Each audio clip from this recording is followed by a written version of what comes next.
నమస్కారం ఫ్రెండ్స్. మంచి మార్గంలో మనము గత ఏడాదిన్నర కాలంగా కస్టమర్స్ లేదా కొనుగోలుదారులకు ఊతనిచ్చేలా, వాళ్ళని హెల్ప్ చేసేలా, వాళ్ళని ప్రొటెక్ట్ చేసేలా, వాళ్ళ రిస్క్ను తగ్గించే విధానాలు, అలర్ట్స్, అసలు రియల్ ఎస్టేట్లో పెట్టుబడి ఎందుకు పెట్టకూడదు అని మనం 1000కి పైగా వీడియోలు చేశాను. చాలా మంది రైట్ డిసిషన్ వైపు వెళ్ళేలా నా ప్రయత్నాలు మొదలుపెట్టి 1000కి పైగా వీడియోలు చేసి నా వంతు బాధ్యతను నేను నిర్వర్తించాను. దానివల్ల వేలాది మంది రియల్ ఎస్టేట్లో పెట్టుబడి పెట్టాలి అని ఆకాంక్షించే వాళ్ళు, పెట్టిన వాళ్ళు, పెట్టడానికి సిద్ధమవుతున్న వాళ్ళని అక్కడ దక్కే ఆపి వాళ్ళు ఒకసారి ఆలోచించేలా నా వీడియోలు ప్లాన్ చేసి వాళ్ళను ఆదుకోవడం జరిగింది. ఇది నా బాధ్యత కూడా. అలాగే హైదరాబాద్ రియల్ ఎస్టేట్ రియల్ ముఖ చిత్రం కస్టమర్స్తో పాటు రియల్ ఎస్టేట్ ఇండస్ట్రీకి కూడా మనం ఏదో రకంగా గైడ్ చేయాలి. వాళ్ళు డిస్కస్ చేయలేని టాపిక్ మనం డిస్కస్ చేయాలి. అమ్మేవాడు సిద్ధంగా ఉన్నప్పుడు, అమ్మేవాడు ఇంట్రెస్టెడ్ ఉన్నప్పుడు, వాళ్ళ పెట్టుబడులు కరిగిపోతున్నప్పుడు ఒక మానవతా దృక్పథంతో రియల్ ఎస్టేట్ ఇండస్ట్రీని కూడా ఆదుకునే బాధ్యత మన ఛానల్కి ఉంది. డిజిటల్ స్క్రీన్లు, ముని మనవాళ్లకు పెట్టుబడులు,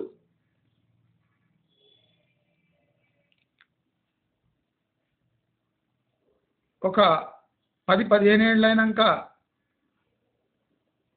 ఈ ఏరియా ఏమవుతుంది అనే జోత్స్యాలు,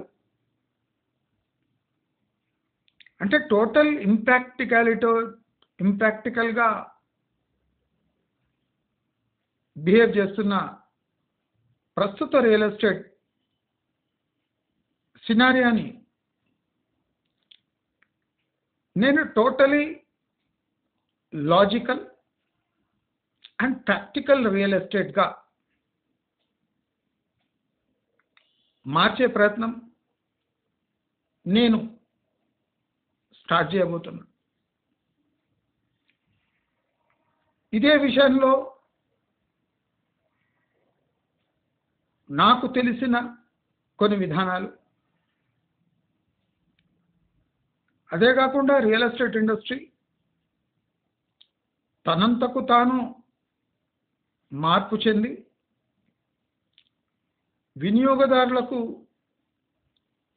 అందుబాటులో తమ ప్రాపర్టీస్ ఉంచి అవి సేల్ చేయగలిగితే, అంటే ప్రస్తుత తరుణంలో అవి సేల్స్ అయితే చాలు అనే స్టేజ్కి వచ్చారు చాలామంది. వాళ్ళు అనుకున్నట్టు అవి అమ్ముడు పోవు, పోలేవు. కనుక మనము రియల్ ఎస్టేట్ ఇండస్ట్రీకి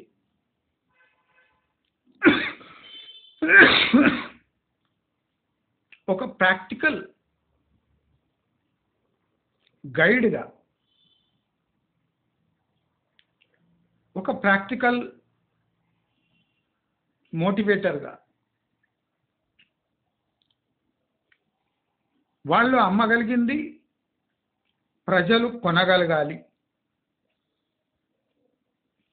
ఇది చాలా రెండు చిన్న పదాలు అనిపిస్తాయి నాకు. మీరు అమ్మగలిగింది ప్రజలు కొనగలగాలి. రాసి పెట్టుకోండి. మీ ప్యాంప్లెట్ల మీద ఇది ఉండాలి.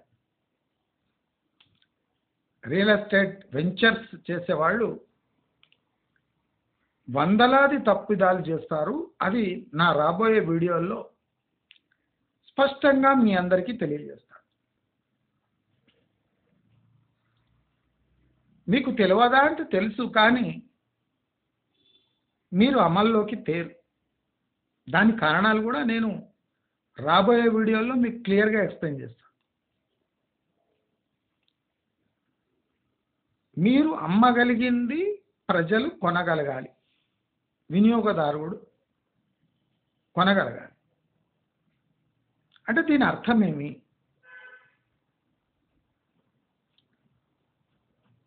మీరు అమ్మగలిగింది, అమ్మడానికి పెట్టింది ప్రజలు కొనగలగాలి. మీరు అమ్మడానికి ఒక వెంచర్ పెట్టారు అంటే ఆ వెంచర్ హైలైట్స్ అని చెప్తూ ఉంటారు. డ్రోన్ వ్యూస్, రోడ్ ఎక్కడి నుంచి పోతుంది, ఇక్కడి నుంచి స్కూల్ ఎన్ని కిలోమీటర్లు ఉంది, హాస్పిటల్ ఎన్ని కిలోమీటర్లు ఉంది, హైవే ఎంత దూరంలో ఉంది, యాక్సెస్ రోడ్ ఎక్కడ ఉంది, చుట్టుముట్టు రాబోయే ఏండ్లలో ఎలా అభివృద్ధి చెందబోతుంది. ఇలా మార్కెటింగ్ విధానం ఉంటుంది. నేనేం చెప్తా అంటే ఇది తుప్పు పట్టిన, చెదబట్టిన మార్కెటింగ్ విధానం. తుప్పు పట్టిన, చెదబట్టిన మార్కెటింగ్ విధానం. మన రియల్ ఎస్టేట్లో ఇన్నోవేషన్ ఎందుకు లేదు? ఇది చాలా ఇంపార్టెంట్ క్వశ్చన్. రియల్ ఎస్టేట్లో ఇన్నోవేషన్ ఎందుకు లేదు? చాలా మందికి plot or land is a land. Plot or land is a land which has got similar properties and common nature అనే ఒక దురభిప్రాయము, తెలివి తక్కువ అభిప్రాయము రియల్ ఎస్టేట్లో ఉంది.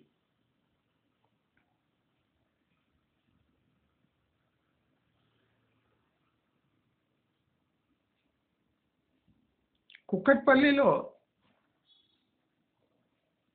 హెచ్ఎండి ఆక్షన్ జరిగితే 1,80,000 గజం అన్నారు. కరెక్ట్, నేను ఎగ్జాంపుల్ చెప్తున్నా. 1,80,000 రూపాయలు గజం కుక్కట్పల్లి. ఓకే, కమర్షియల్ ఏరియా కదా. సరే, మరి మోకిలాలో జరిగిన ఆక్షన్ 1,00,000 రూపాయలు గజం. డిఫరెన్స్ తెలుస్తుందా మీకు? కుక్కట్పల్లిలో 1,80,000 రూపాయల గజం నార్మల్ అనిపిస్తుంది, ఎవరికైనా నార్మల్ అనిపిస్తుంది.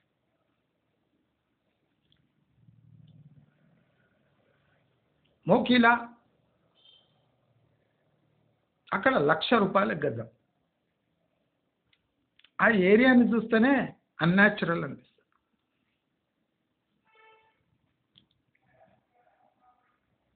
₹30,000 కూడా లేని గజంని 1,00,000 రూపాయలకు పెంచినందుకు కోపం వస్తుంది.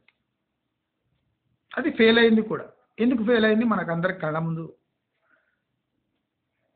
రిగ్గింగ్ అని తెలుస్తుంది. కానీ కుక్కట్పల్లిలో 1,80,000 అనేది మనకు రెగ్గింగ్ అనిపిస్తలేదు. ఎందుకంటే 1,80,000 గజం పెడితే అక్కడ commercially we can exploit immediately అనే ఒక భావన మన బ్రెయిన్లో కూర్చుంటుంది. Whether you can really exploit or cannot exploit is the secondary reason. 1,80,000 in Kukatpally is okay అనిపిస్తుంది చాలా మంది, but 1 lakh in Mokila is unnatural అనిపిస్తుంది. ఎందుకు అనిపిస్తుంది? జనాలకు పిచ్చా? వాళ్ళకి బ్రెయిన్ లేదా? లేదా హెచ్ఎండి వాళ్ళు రిగ్గింగ్ చేశారు?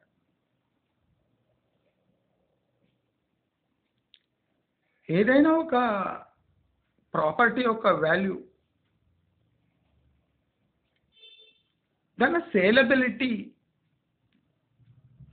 సేలబిలిటీ అంటే ఫ్యాక్టర్స్ అరౌండ్ దట్ ప్రైస్ అని అర్థం. నేను చాలా ఇంపార్టెంట్ టర్మ్స్ యూజ్ చేస్తున్నా రియల్ ఎస్టేట్ వాళ్ళకు. నాకు రియల్ ఎస్టేట్కి కిలోమీటర్ల వరకు ఏ సంబంధం లేదు. కానీ ఇప్పటి వరకు యూట్యూబ్లో ఎవరు నేను చెప్పినట్టు చెప్పి ఉండరు. నాకు కూడా ఆశ్చర్యమే. రియల్ ఎస్టేట్ బాహుబలిలు ఉండే హైదరాబాదులో అసలు రియల్ ఎస్టేట్ టర్మ్స్ కస్టమర్స్కి, వినియోగదారుడికి క్లియర్లీ ఎక్స్ప్లెయిన్ చేయలేకపోతున్న దౌర్భాగ్యపు స్థితిలో మన రియల్ ఎస్టేట్ ఉంది హైదరాబాద్.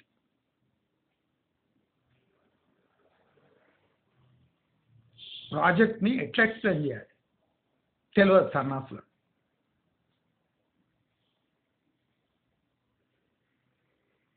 డిజిటల్ మార్కెటింగ్ యాడ్ పెట్టినప్పుడు ఎలాంటి వాయిస్ యూజ్ చేయాలి, అసలు రియల్ ఎస్టేట్ గురించి మాట్లాడేటప్పుడు ఎలా మాట్లాడాలి, ప్లాట్ అమ్మడము వేరు, ఫ్లాట్ అమ్మడము వేరు, ఫ్లాట్ అమ్మడము వేరు, హైరైజ్లో ఫ్లాట్ అమ్మడము వేరు, ఫ్లాట్ అమ్మటము వేరు, మన విల్లా అమ్మటం వేరు, ఒక లగ్జరీ ఫ్లాట్ అమ్మటం వేరు. అంటే ఒక చిన్న లేయర్నే మనం ఎన్ని విధాలుగా విభజించి దాని టెక్నిక్లు వేరే వేరే ఉంటాయి కదా. మరి ఓవరాల్ రియల్ ఎస్టేట్ మనం ఒకటే పూత, ఒకటే లప్పం పెట్టి పూస్తే ప్రాపర్టీస్ ఎలా అమ్ముడుపోతాయి అనుకుంటున్నారు.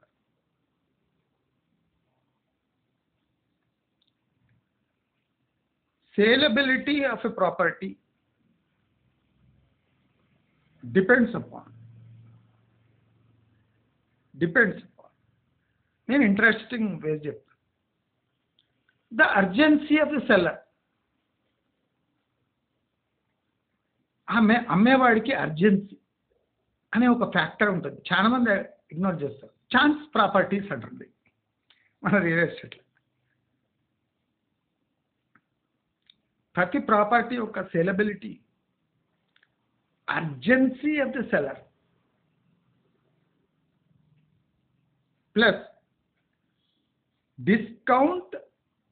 discount on the average rate. First ఏమో ఆ సెల్లర్ యొక్క అర్జెన్సీ, బేస్ ప్రైస్ మీద డిస్కౌంట్ ఎంత, అది ఆ ప్లేస్ అమ్మగలుగుతాడా లేదా అనేది డిసైడ్ చేస్తారు. చాలామంది ఏం చేస్తారు, సెల్లర్కి అర్జెంట్ ఉంది, చాలా తక్కువ ధరలో అమ్మడానికి రెడీగా ఉన్నాడు, అక్కడ మార్కెట్ ధర 10,000 ఉంటే దాన్ని 15,000గా చెప్పి 12,000కే ఈ సెల్లర్ అమ్మడానికి రెడీగా ఉన్నాడు. ఆ ప్రాపర్టీ అమ్ముడుపోతుంది. అర్జెంటుగా ప్లాట్ అమ్మేవాడికి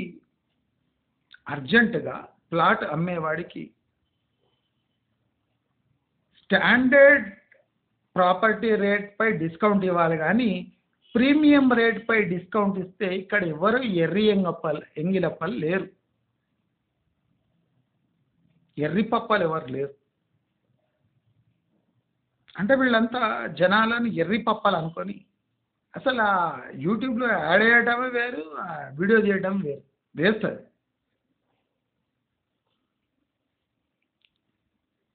అర్జెంటుగా ప్రాపర్టీ సేలుకుంది అంటే బేస్ ప్రైస్ మీద డిస్కౌంట్ ఇవ్వాలి, అప్పుడే స్పాట్లో అమ్ముడుపోతుంది. ప్రీమియం పై డిస్కౌంట్ ఇస్తే ఎవడు ఇక్కడ హౌలే కానీ ఎవడు లేడు అని ఈ హౌలా రియల్ ఎస్టేట్ కాదు తెలుసుకోవాలి.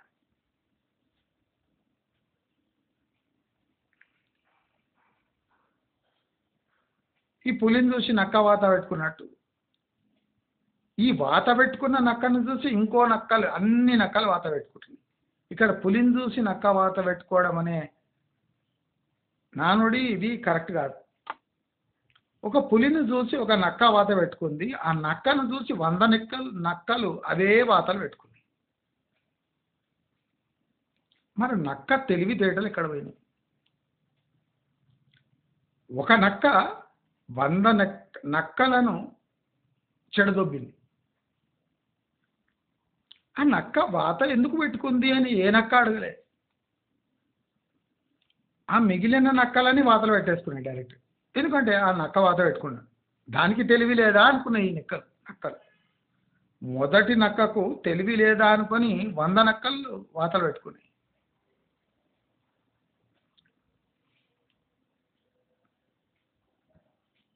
మరి ఈ ప్రాపర్టీస్ ఎలా అమ్మాలనుకుంటున్నారు? ఇప్పుడు ఫస్ట్ ఎగ్జాంపుల్ చెప్తేనే నవ్వుల పాలైపోయింది రియల్ ఎస్టేట్ మార్కెటింగ్ ట్రిక్స్. దీంట్లో 10 మాడ్యూళ్ళు, 10 లేఅవుట్ మార్కెటింగ్ స్ట్రాటజీస్ అన్నీ ఉండగా కూడా అసలు ఈ ప్లాట్స్ సేల్ ఎందుకు అవుతలేవు?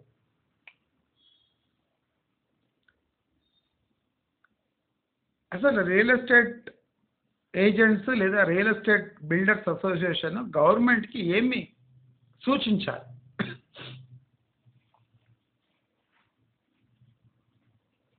నేనే రియల్ ఎస్టేట్ అసోసియేషన్ ప్రెసిడెంట్ అంటే నా వ్యూహం ఎలా ఉండేది, ఆ వ్యూహంతో ప్రభుత్వానికి, మనకు అంటే రియల్ ఎస్టేట్ ఇండస్ట్రీకి ఎలా లాభం చేకూర్చేలా ఉండాలి. మన సజెషన్ ఎట్లుండాలంటే గవర్నమెంట్ మార్కెటింగ్ స్ట్రాటజీ కన్నా బెటర్గా ఉండాలి సజెషన్. అప్పుడే గవర్నమెంట్ దాన్ని ఆమోదిస్తుంది. అది నీకు అనుకూలంగా ఉన్నట్టు ఉండొద్దు. ఫస్ట్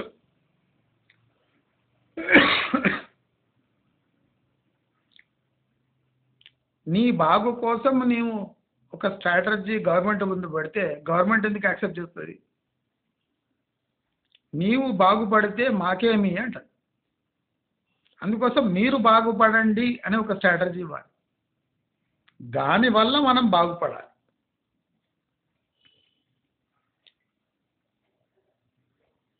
ఒకసారి రియల్ ఎస్టేట్ అసోసియేషన్స్ వాళ్ళ మెంబర్స్, ప్రెసిడెంట్స్ మాట్లాడుతుంటే కళ్ళ నీళ్ళు వస్తాయి. దేవుడా వీళ్ళకి 1000 కోట్ల 100 కోట్ల పెట్టుబడులు ఎందుకు ఇచ్చినాం? ఒక స్టేజ్ ఎక్కి తమ సొంత ఇండస్ట్రీ గురించి 10 వాక్యాలు మాట్లాడండిరా అంటే ఆ ఇండస్ట్రీ దౌర్భాగ్యం. తెలంగాణ రియాల్టర్స్ అసోసియేషన్ అని ఒకటి, దాని ప్రెసిడెంట్ వచ్చి ఎప్పుడు యూట్యూబ్లో ఏడుస్తుంటాడు, సార్ ఏం చేయాలి సార్, ఇట్లా అయిపోయింది, మా నోట్లో బట్టి కొట్టింది. ఏడవద్దండి, మీ విధానాలు మార్చుకోండి. మీ విధానాలు మార్చుకోండి, ప్రచార విధానాలు మార్చుకోండి. గవర్నమెంట్ని ఎలా లోపరుచుకోవాలో ఆ విధానాలు ఆలోచించండి. యూట్యూబ్లో వస్తే ఏడిస్తే ఏడుపు కొట్టు మొక్కాలనుకుంటారు కానీ వీళ్ళను తెలంగాణ రియల్టర్స్ అనుకోరు. రియల్టర్స్ అంటే అడకదినే విధవలు కాదు. ఒక భూమి అమ్మే ఒక ఒక మెషిన్స్, యంత్రాలు వాడు.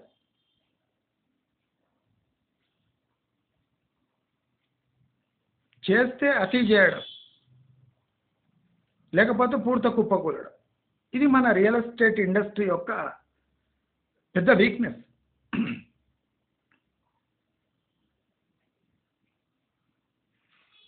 ప్రాక్టికల్గా కూల్గా ఆలోచిస్తే వినియోగదారుడిని మనం ఎంత మద్దతు ఇస్తామో, మనం అవుట్ ఆఫ్ ది వే పోయి మన నిజాయితీ ఐదింతలుగా నిరూపిస్తామో, అప్పుడు వినియోగదారుడే మీ ఏజెంట్గా మారుతాడు. ఇప్పుడు చాలామంది ఏజెంట్లను ఎట్లా మోటివేట్ చేయాలి? నీకు ఏజెంట్లే అవసరం లేదు.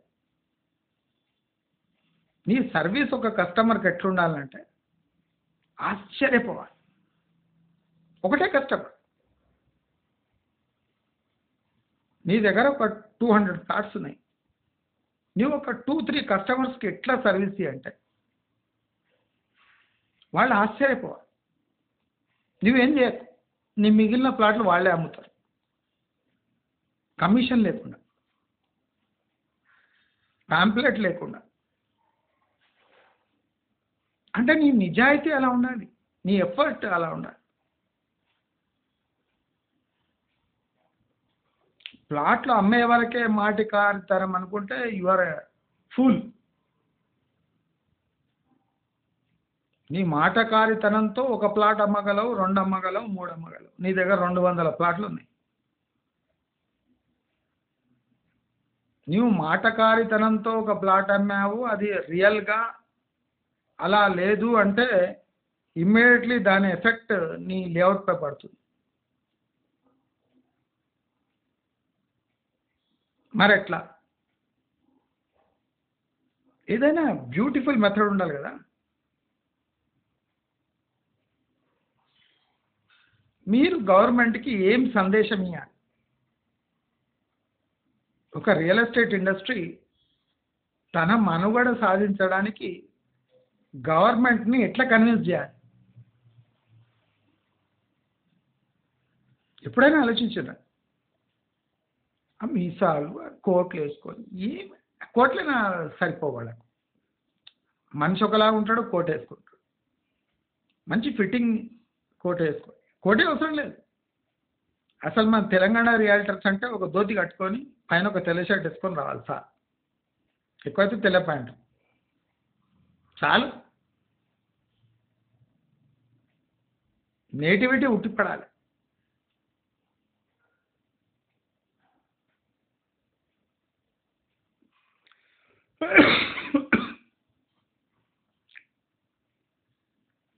చేతికి 50,000 బ్రేస్లెట్ వేసుకొని ప్లాట్ అమ్మితే 5,000 కమిషన్, 10,000 కమిషన్ అంటే అసలు నీ బ్రేస్లెట్కి వాల్యూ అవుతుంది.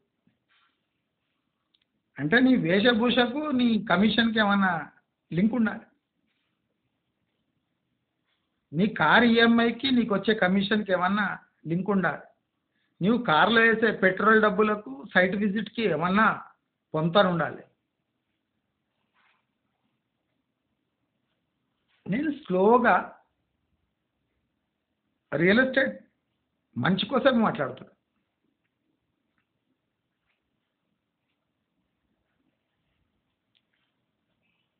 నేను ఇప్పుడు మాట్లాడుతుంది ఓన్లీ 1 or 2%.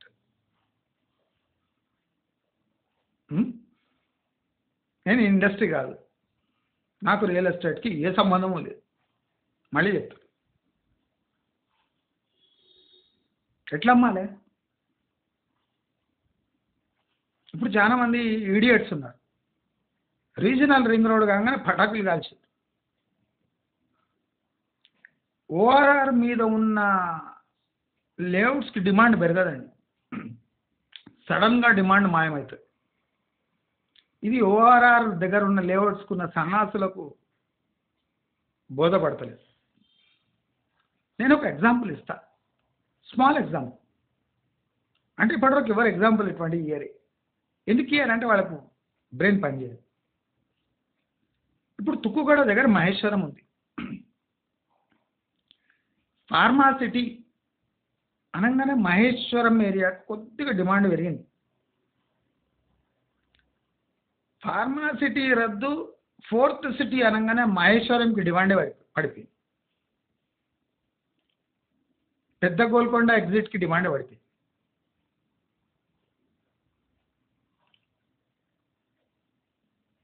ఒక చిన్న అనౌన్స్మెంట్ నీ జీవితం మార్చేస్తుంది. మరి ఇప్పుడు మహేశ్వరంలో ఎట్లా అమ్మాలి?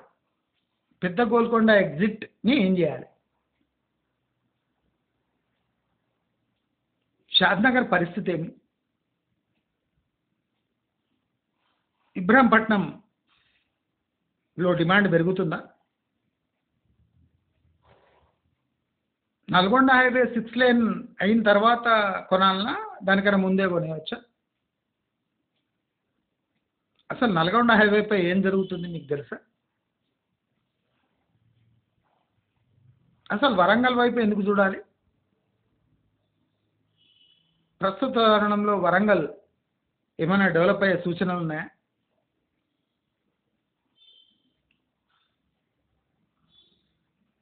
మేడ్చల్ వైపు ఎందుకు చూడాలి?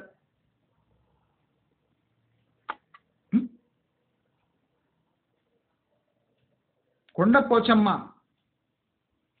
ఎకరా ధర ఏమైనా ప్రాక్టికల్గా ఉందా?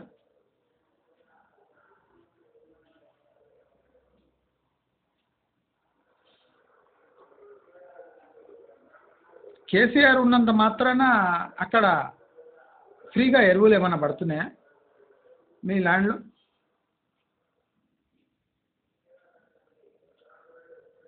కొన్ని క్వశ్చన్స్ ఉన్నాయి, అవి ఆన్సర్స్ ఇస్తూ ఉంటాయి, మనం పట్టించుకో. అర్థమైంది?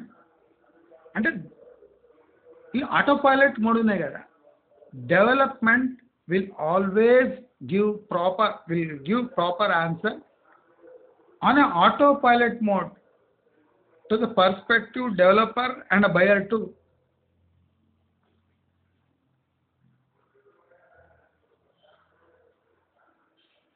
ఇవన్నీ ఎకనామిక్స్ నుంచి పుట్టుకొస్తాయి. ఇవి సామాన్యమైన కళ్ళబొల్లి కబుర్లు కావు, అల్లటప్ప మాటలు కావు.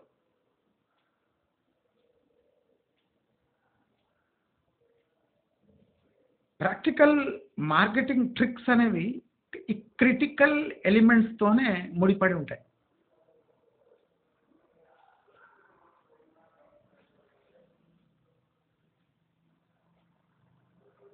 ఇవి రియల్ ఎస్టేట్ కాన్క్లేవ్ ఉంటుంది కదా, అక్కడ డిస్కస్ చేయవలసిన పాయింట్స్. మనం ఏం చేస్తాము, ఆ మినిస్టర్కి దండాలు, ఇక్కడ ఒక హబ్బు పెట్టండి, అక్కడ హబ్బు పెట్టండి, ఇక్కడ ఒక టబ్బు పెట్టండి అని ఆ మినిస్టర్ని భజన చేసి కాన్క్లేవ్ ముగించేస్తాం. రియల్ ఎస్టేట్ వాళ్ళు ఏం చేయాలంటే కాన్క్లేవ్ పెట్టి ఇటువంటివి డిస్కస్ చేయాలి. అక్కడ ఒకటికి లాభం అయితే ఇంకోటికి నష్టం అని ఎవడో ఆ టాపిక్సే డిస్కస్ చేయడు.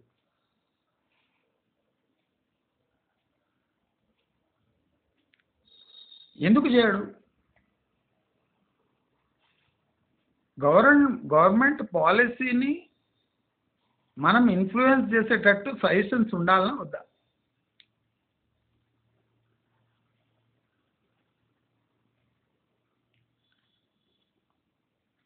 గవర్నమెంట్ ఎలా డిక్లేర్ చేయాలి అనేది కూడా మనం ఇన్ఫ్లుయెన్స్ చేయగలగాలి.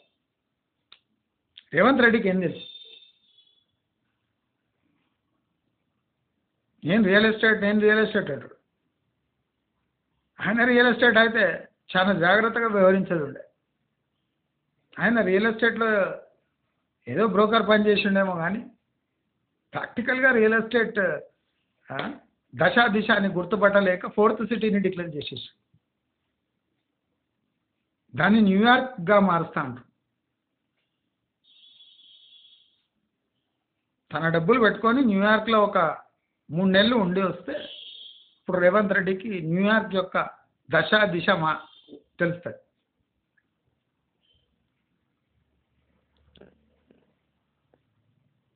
నేను ఒక సిరీస్ ఆఫ్ వీడియోస్లో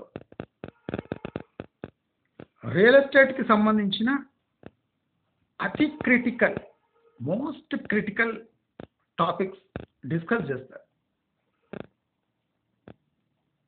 దాంట్లో నా ఫస్ట్ ప్రయారిటీ బయర్స్ లేదా పెట్టుబడిదారులు లేదా ఇన్వెస్ట్మెంట్ చేసేవాళ్ళు లేదా ఇల్లు కట్టుకొని ఉండడానికి ఆసక్తి చూపే వాళ్లకు ఎలాంటి సౌకర్యాలు, ఎలాంటి మెథడ్స్ చేస్తే కొనుగోలుదారుడు సంతోషానికి మీ ఫ్యూచర్కి అసలు లింక్ ఏముంది, ఆ లింక్ ఎలా ఏర్పరచుకోవాలి, మీ తుప్పు పట్టిన అటకెక్కిన చెత్త కుప్పలో పడేయవలసిన స్ట్రాటజీస్ తీసుకొని మీరు ఇంకా ఇలాగే కంటిన్యూ చేశారంటే మీ దుకాణం బంద్ అవుతుంది. జగన్మోహన్ రెడ్డి పార్టీ గతే మీకు కూడా పడుతుంది అని రియల్ ఎస్టేట్ ఏజెంట్స్కి, రియల్ ఎస్టేట్ డెవలపర్స్కి, బిల్డర్స్కి తెలియజేసుకుంటూ రాబోయే వీడియోల్లో మీకు కొన్ని మంచి strategies, mind blowing, path breaking techniques, నేను ఈ ఇండస్ట్రీ కాకపోయినా మీ అందరికీ ఉచితంగా తెలియజేస్తా. తప్పకుండా మా సబ్స్క్రైబర్స్తో పాటు రియల్ ఎస్టేట్ ఇండస్ట్రీ వాళ్ళు కూడా ఈ వీడియోలు చూసి లైక్ చేస్తారు అని అనుకుంటూ సెలవు.